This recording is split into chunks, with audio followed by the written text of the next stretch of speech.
Peut-être as-tu sous les yeux un jeu de tarot de Marseille. Tu l'as acheté, on te l'a offert ou tu en as peut-être hérité. Mais est-ce que tu connais vraiment son origine, son histoire et comment ce simple jeu de cartes est devenu un outil divinatoire? Alors, le tarot de Marseille ne séduit pas tout le monde. Ses figures médiévales et ses couleurs franches peuvent sembler austères à côté de nos oracles très modernes qui sont colorés et hyper graphiques que l'on voit aujourd'hui. Alors, ce n'est pas un jeu design, ce n'est pas un oracle instagrammable ou même tiktokable, mais c'est le tarot historique, celui qui a traversé les siècles. Alors, si tu mélanges tes cartes, prends un instant. Ce que tu tiens entre les mains est bien plus qu'un simple jeu. C'est un voyage à travers l'histoire, l'art et l'ésotérisme. Et c'est pour ça que j'aime tellement, mais tellement ce jeu. Alors, il faut voyager en arrière, au XVe siècle, dans la riche Italie des grandes familles, le berceau de la Renaissance. Ce moment où l'Europe commence à se tourner vers l'Antiquité pour se réinventer. Les familles puissantes comme les Médicis à Florence ou les Visconti Sforza à Milan financent les peintres, sculpteurs, architectes et savants. Certains artistes introduisent des techniques nouvelles, notamment la perspective, qui change totalement la manière de représenter le monde. Les fresques et tableaux ne sont plus seulement religieux, mais explorent aussi l'homme, la nature et les émotions. Et parmi ces commandes totalement incroyables, on trouve aussi des objets de luxe destinés aux cours princières, comme le tarot Visconti Sforza. Ces cartes n'étaient pas imprimées en masse, mais peintes et dorées à la main.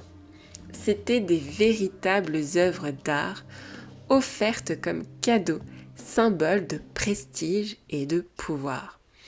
En fait, ce tarot naît dans une époque où l'art devient un langage du pouvoir, de la culture et du raffinement. Au même moment, une véritable révolution intellectuelle s'opère, l'humanisme. Les savants et les hommes de lettres redécouvrent les textes grecs et latins oubliés pendant le Moyen-Âge. On traduit Platon, Aristote, Cicéron et ces idées nourrissent une nouvelle façon de penser. L'humanisme replace l'homme au cœur du monde. On commence à réfléchir à sa liberté, son rôle dans la nature et son potentiel. Les ducs, princes et familles aristocratiques financent non seulement les artistes, mais aussi les philosophes, astrologues, mathématiciens. Ces cours deviennent des laboratoires d'idées. À cette époque, il n'y a pas encore de frontières nettes entre l'art, la science et l'astrologie. On peut être à la fois peintre, mathématicien et inventeur, comme Léonard de Vinci un peu plus tard. Le tarot, dans ce contexte, n'est pas ésotérique. Il est un objet de divertissement et de prestige. C'est le reflet de la société qui l'a créé. Mais il baigne dans une époque où symboles, allégories, mythes et savoirs anciens nourrissent toutes les créations. Et c'est cette richesse symbolique qui, des siècles plus tard, ouvrira la voie à son interprétation mystique. Alors, j'ouvre une petite parenthèse. En faisant mes recherches, d'après ce que j'ai lu sur le site de Franck Durand, grosso modo, donc ce jeu de tarot, il est constitué de 78 cartes, dont seulement 74 ont été retrouvées à ce jour. Alors je dis seulement, mais je trouve que 74 c'est déjà énorme. 4 cartes restent aujourd'hui introuvables. Il s'agit du diable, de la tour, le 3 d'épée et le cavalier de denier. Au XVIIe siècle, toutes ces cartes appartenaient au comte Alessandro Colleoni de Bergame et sous l'influence de son ami Francesco Baglioni, il accepte de lui vendre 26 d'entre elles. Et à la mort de Baglioni, les cartes sont confiées à l'Académie Carrara en Italie, au grand regret de Colleoni qui n'a jamais pu les récupérer. Donc aujourd'hui, les cartes originales sont dispersées. Il y en a 35 qui se trouvent à la Pierpont Morgan Library de New York. Il y en a 26 à l'Accademia Carrara de Bergame, en Italie. Excusez-moi pour les accents. Et il y en a 13 qui appartiennent à une collection privée de la famille Colleoni, en Italie. Et 4 restent encore introuvables. Voilà. Donc si vous les retrouvez, surtout, ne les jetez pas. Hein. Appelez-moi ou faites-moi signe. Mais alors, comment ces magnifiques dessins sont-ils devenus un outil de sagesse et de divination ? Ça m'en fait bégayer. Alors, il faut attendre le XVIe et surtout le XVIIe siècle pour voir le tarot franchir les Alpes et s'installer particulièrement dans le sud. Alors voilà, Marseille, grande cité portuaire et carrefour commercial, des ateliers d'artisans graveurs, s'empare du modèle italien. Là où les versions originelles étaient souvent luxueuses, peintes à la main et réservées à une élite, les artisans provençaux choisissent une approche plus populaire. Grâce à la gravure sur bois, les cartes peuvent être imprimées en série. Leur diffusion s'élargit, on les retrouve sur les étals des foires, dans l'animation des places de marché, jusque dans les tavernes où l'on joue pour se divertir. Ce passage de l'objet précieux à l'objet du quotidien marque un tournant.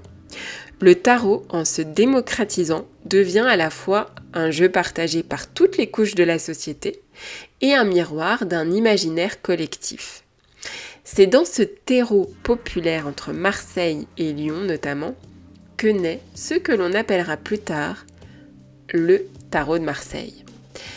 Alors, on va s'intéresser un peu sur le contexte technique des graveurs. Alors, au XVIIe et XVIIIe siècle, les cartes étaient gravées sur bois, puis imprimées. Après l'impression, les cartes étaient coloriées à la main, souvent par des ateliers spécialisés. Et les couleurs devaient donc être simples, franches et visibles, pour que le jeu reste lisible malgré la petite taille des cartes. Même si ce n'était pas toujours ésotérique entre guillemets, à ce moment-là, les graveurs savaient donner du sens à leur choix. Le rouge et bleu sont assez dominants pour différencier les vêtements et faire ressortir les personnages. Le jaune, vraiment pour mettre en valeur les éléments lumineux, les attributs importants ou divins. Et les contrastes forts aidaient à attirer l'œil et à rendre chaque figure reconnaissable. En fait, les couleurs contribuaient à la lecture intuitive des cartes, bien avant que le tarot ne devienne un outil divinatoire. Avec le temps, certains codes se sont stabilisés, donnant au tarot de Marseille ses couleurs emblématiques. Par exemple le battleur, rouge pour l'énergie, jaune pour la lumière, bleu pour l'intuition, la papesse, bleu pour la sagesse, jaune pour la connaissance, le soleil, jaune éclatant pour la lumière et la joie. Ces choix sont restés très proches de ce que nous utilisons aujourd'hui, même si certains ateliers ou éditions ont introduit de légères variations. Donc c'est là que le tarot prend son nom, le tarot de Marseille. Alors, au départ, on continue d'y jouer comme un jeu de cartes ordinaire, mais bientôt, quelque chose se passe. Ces images frappent l'imaginaire. Elles résonnent dans l'inconscient collectif.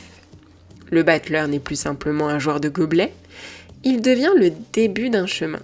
La papesse n'est pas qu'une figure énigmatique, elle devient la gardienne d'un savoir sacré. Et c'est au XVIIIe siècle que le basculement a lieu. Les ésotéristes, fascinés, commencent à y voir plus qu'un simple jeu. À ce moment-là, l'Europe est traversée par des profonds bouleversements intellectuels et culturels. C'est l'époque des Lumières, de la remise en question des traditions, mais aussi de la soif de connaissances cachées. Alors que la raison, la science et la philosophie dominent dans les salons, un courant parallèle s'éveille, un retour au savoir occulte et mystique. La franc-maçonnerie et les sociétés secrètes se diffusent, fascinées par les symboles, les rituels et l'hermétisme. L'alchimie, la kabbale, l'astrologie et la magie connaissent un regain d'intérêt dans les cercles érudits. Les textes anciens, venus d'Orient et redécouverts par les humanistes, nourrissent cette soif d'ésotérisme. Mais alors, pourquoi les cartes ? Le tarot, jusqu'ici considéré comme un jeu de divertissement populaire, attire soudainement les ésotéristes pour une raison très simple. Ces images. Chaque lame, avec ses symboles médiévaux et archétypaux, semble cacher un langage secret. Dans un siècle avide de décodage et de clés universelles, le tarot devient un support parfait pour projeter des interprétations mystiques. Mais alors, qui eut l'idée ? Alors c'est surtout Antoine Court de Gébelin, né en 1725 et mort en 1784, qui était pasteur, protestant et franc-maçon, qui joue un rôle central. Dans son ouvrage « Le monde primitif », paru en 1781, il affirme que le tarot est bien plus qu'un jeu. Il s'agirait d'un ancien livre de sagesse transmis par les prêtres égyptiens et conservé dans les cartes. Il associe les 22 arcanes majeurs à des mystères initiatiques et à la connaissance universelle. Selon lui, chaque arcane cache une partie de la philosophie et de la spiritualité de l'Égypte antique. Alors, cette hypothèse est totalement fantasmée, mais archi-séduisante. Elle enflamme les ésotéristes de l'époque. Après Court de Gébelin, un autre personnage clé apparaît, c'est Jean-Baptiste Aliette, dit Étéia ou Étéla, je crois que c'est Étélia, qui est né en 1738 et mort en 1791. Alors lui, c'est l'un des premiers à publier un manuel pratique d'utilisation du tarot comme outil divinatoire. Dès lors, le tarot sort du cadre des tavernes pour entrer dans les cabinets de voyance et les cercles initiatiques. Ensuite, au XIXe siècle, des occultistes comme Eliphas Lévi, qui est né en 1810 et qui décède en 1875, reprennent les thèses de Court de Gébelin et lient le tarot à la Kabbale juive, c'est-à-dire que les 22 lettres de l'alphabet hébreu correspondraient aux 22 arcanes, à l'astrologie et à l'alchimie. Le tarot devient alors un grimoire symbolique, un langage secret permettant de décrypter le monde invisible. Et les cartes mineures, me direz-vous dans tout ça ? Alors les 56 arcanes mineurs ressemblent beaucoup à un jeu de cartes classiques comme nos piques, cœur, carreau, trèfle. Donc en fait, ils sont divisés en 4 grands symboles. Donc on a les coupes. Alors ça représente l'élément eau, les émotions, l'amour, les bâtons, le feu, la créativité, l'action, les épées. Donc là, c'est plus l'air, le mental, les conflits, les deniers, tout ce qui est la terre, la matière, l'argent et le corps. Chacun de ces symboles va de l'as au 10, suivi de 4 figures, valet, cavalier, reine, roi. En somme, ce sont les ancêtres discrets de notre jeu de cartes moderne. Alors, pour résumer, au départ, entre le 15e et le 16e siècle, les mineurs servaient simplement à jouer, tout comme les majeurs. On ne leur attribuait aucune signification mystique particulière.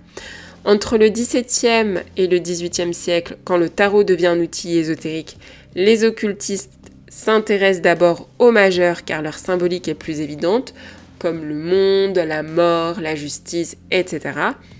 Et les mineurs étaient perçus comme plus ordinaires, moins chargés de symbolisme universel. C'est surtout au 19e siècle que les ésotéristes, comme Eliphas Lévi et puis Papus, commencent à y voir un prolongement des majeurs, une manière de détailler les situations de la vie quotidienne. Donc les coupes, bâtons, épées et deniers deviennent associés aux éléments alchimiques et astrologiques, donnant une grille de lecture plus complète. Au XXe siècle, notre cher Arthur Edward Waite, avec le célèbre Rider-Waite-Smith en 1909, leur redonne une force incroyable. Chaque carte mineure est illustrée d'une scène symbolique, ce qui n'existait pas dans le tarot de Marseille. Donc cela a rendu les tirages plus accessibles et plus parlants pour les voyants. Donc actuellement, les arcanes majeures représentent les grandes étapes spirituelles, les archétypes, les forces universelles. Les arcanes mineures racontent le quotidien, les émotions, les obstacles, les dynamiques concrètes. Et donc ensemble, ils forment un miroir complet de l'expérience humaine, du destin cosmique, donc avec les majeurs, à la vie de tous les jours, avec les mineurs. En parallèle, on a des femmes comme Mademoiselle Lenormand, qui est une célèbre voyante de Napoléon Ier, qui contribue à répandre l'usage des cartes comme support divinatoire. Même si Mademoiselle Lenormand utilisait d'autres jeux, sa renommée a donné une aura mystique à la cartomancie en général et le tarot a fini par être vu comme l'outil par excellence. Donc pour te résumer, on a transformé le tarot de Marseille en outil mystique par une combinaison de l'imagination d'érudits, comme Cour de Gébelin, l'appropriation des occultistes du XIXe siècle, la popularisation par les voyants et notre besoin naturel de donner un sens spirituel aux images. Aujourd'hui encore, chaque carte raconte une histoire. Le fou, l'étoile, la tour, le monde, ce sont des archétypes universels, des miroirs de nos épreuves, de nos espoirs et de nos transformations. Alors, quand tu mélanges les cartes, souviens-toi, tu n'as pas seulement entre les mains un paquet de papier, tu tiens un morceau d'histoire. Tu tiens une tradition qui relie les ducs de Milan, les graveurs de Marseille, les mystiques du XVIIIe et toi. Le tarot, c'est un voyage et chaque tirage, une nouvelle étape de cette grande aventure humaine.